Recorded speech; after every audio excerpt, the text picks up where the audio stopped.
আমাৰ মানে তিতাবৰত শেহতীয়া যি বান এই বানে প্ৰায় 900 হেক্টৰতকৈ অধিক কৃষিভূমি অনিষ্ট কৰিছে আৰু বানাক্ৰান্ত কৃষক ৰাইজ আচলতে ইতিমধ্যে তেওঁলোকে ধান ৰুইছিলে অধিকাংশ মাটিতে যিহেতু বানে একেবাৰে তছনছ কৰি পেলালে গোটেইখিনি তো আমি ভাবিছোঁ যে অন্ততঃ তেওঁলোকে যাতে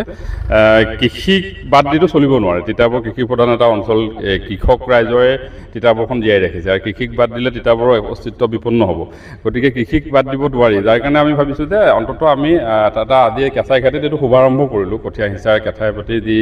বীজ পাম ইয়াতে আমি কঠীয়া সিঁচাৰ শুভাৰম্ভ কৰিলোঁ আৰু ইয়াতে আমি 1 হেক্টৰ মাটিত আজি কঠীয়া সিঁচো যিটো আমাৰ যি তিতাবৰ মহকুমা কৃষি বিষয়া কাৰ্যালয় লগতে সমজিল্লা আয়ুক্তৰ কাৰ্যালয় সকলোৱে সহযোগ কৰিছে আৰু আমি ইয়াতে বিনা 17 বুলি এটা ভেৰাইটি উন্নত বীজ যিটোৱে আচলতে 22টা দিনত এইটো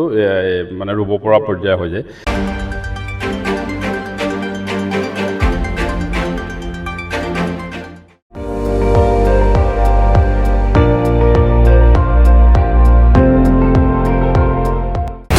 আপুনি চাই আছে ND24 সৰ্বশ্ৰেষ্ঠ নহয় সৰ্বোত্তমৰ দৌৰত